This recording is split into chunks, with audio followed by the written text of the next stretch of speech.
I'm Dana K. White. I am the author of Organizing for the Rest of Us.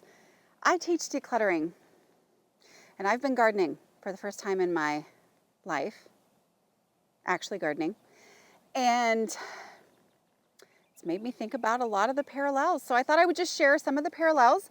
This is not a gardening video. This is not a how-to garden. It's just if you're gardening anyway, maybe you can take some of the stuff that you know and apply that to your house. Or if you are struggling to declutter, maybe this will help you understand things in a different way. Number one of the things that I have realized over time that is so powerful when I declutter is to define the room. I have to know what this space is for. So the example I always give is that I used to have a room I called my game room / guest room / office. And as long as it was all those things and didn't have a real actual definition, it was really hard to figure out what needed to go in that room.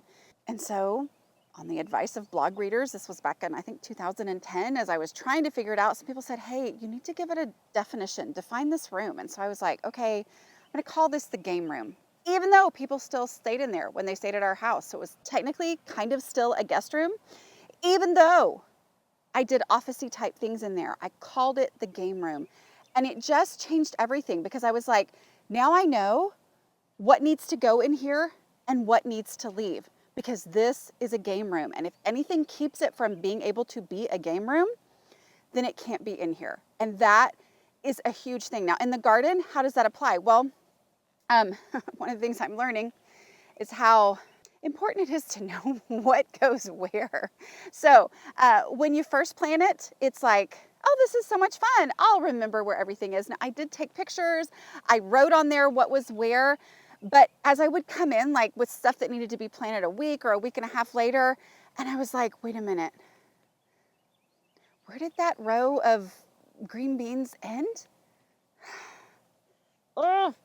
And it just makes it harder to actually know what needs to go where when I haven't defined the space. And so that's just a reality. Another thing is, the container concept is something I talk about all the time with decluttering. And ultimately, the container concept is accepting reality. It's just saying, you know what? Space is space, and it doesn't change because I just want it to. It doesn't change because I wish I could do this or keep that or whatever. The size of a space is the size of a space, and it's just not gonna work if I try to keep more stuff than will fit in that space. Well, how does that apply to my garden? Y'all, I've always wanted to garden. And when I started looking into it, I was like, there's like windows when you're supposed to plant things. And there's places in the US where you can plant certain things and you really can't plant other things. And wanting to plant something, wishing that, you know what, I would like to have green beans in 2 weeks, wanting and wishing doesn't actually matter.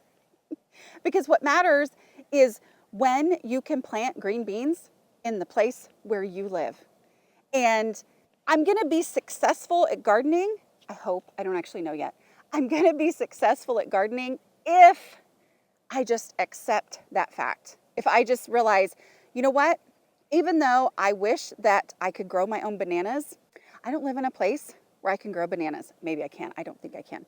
And so wishing I could grow bananas is just gonna result in me failing. But if I accept that, listen, this is where I live and these are the things I can grow, then I at least have a chance of being successful. Probably my biggest decluttering strategy that gets me going in moments where I feel overwhelmed is to just do the easy stuff first. Just do the easy stuff. Because when I look at a patch full of weeds, I get overwhelmed and I think, oh my word, and I tell myself, just do the easy stuff first. And the more that I will do that, and I get out the trash, the easy stuff, same way with decluttering, then I can actually see what I'm dealing with. Then I have a much better idea of what it is I'm dealing with. I'm not feeling overwhelmed, and then I'm able to keep going and gain momentum. Along with that, just getting out here every day. I have no idea how this is gonna go as the summer goes on, but as far as weeds go, if I will just do something every day, it's amazing the impact. Also, here I am in the sun. Free stuff is not all it's cracked up to be. It's the same way with clutter.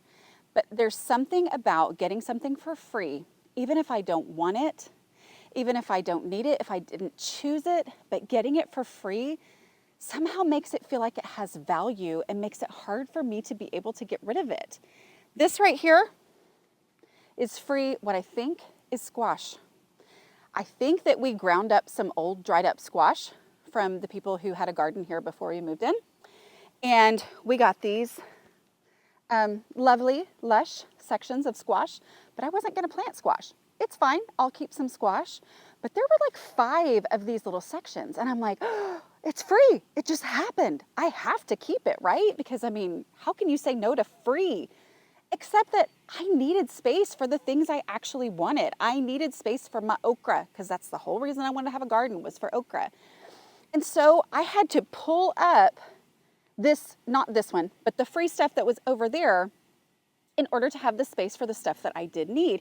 And it was irrationally difficult. Like I had all these thoughts of, but what if this is the thing that would produce something and what I end up planting doesn't ever produce it? What if we end up, even though I've never liked squash before, what if I decide I like squash and I'm gonna be so sad I didn't have more? Whatever. Free stuff can be exciting to bring in, but sometimes free stuff is really hard to get rid of. And so I think next year, if I was in this same situation again, I would probably just throw that old dried up Gordy type thing out and not grind it in when we till up the garden. I don't know, just because it would make it easier and then I would get to choose what it was that I actually kept. Seasons are real. Seasons are real. They come and they go. You know what this is? It's my asparagus patch. It was free stuff that I was really excited about because we love asparagus and we've eaten a ton of asparagus. And asparagus, I didn't know this, actually just comes back every year and you don't have to like replant it every year. Anyway, whatever. Last Wednesday, I was like, wow, this must be the height of asparagus season because I got a pound of asparagus in one day and I was so excited. Well, then I came out on Thursday and all these little bushy things started growing up. Y'all can tell me in the comments if I'm completely wrong here. But it seems like asparagus season is ending because I'm not getting anywhere near the asparagus that I was getting for the last 4 weeks. And I was like, oh, it's over. I can wish it was still going, but it's over. And it makes me think about the stuff in my house, the times when I would collect and collect and collect, not realizing that the season I was in right then was gonna be gone and I wouldn't be able to get it back. I mean, there's just something about, you know, you kind of live your life in some ways where you can plan when things are gonna happen, you can plan when things are gonna begin and end, but the reality is life has seasons and when they're over, they're over. And this is why I give priority space in my house for stuff that applies to our right now life. I don't want to take up space that we need to be able to live our right now life as a family. I don't want to take that space up with stuff that we might need in the future if it makes it harder to live our right now life. Because this right now life, it's only here right now. It's going to be, this phase of life is going to be Reed's graduating from high school. It's just been a really great life lesson in actual like leaves and dirt and weeds, lots of weeds, that has just reminded me, I gotta take advantage of things while they're happening. And if I have stuff in my house that makes it harder for me to take advantage of something, it needs to go because I need to be able to fully experience and live and take advantage of what's going on right now in this season. I think that's it. I just saw a ladybug on a plant. It might be a weed. Don't forget, Take Your House Back is open, ongoing now. So go check it out, takeyourhouseback.com. All right, I'm not a gardener. Clarification, I don't know anything about gardening.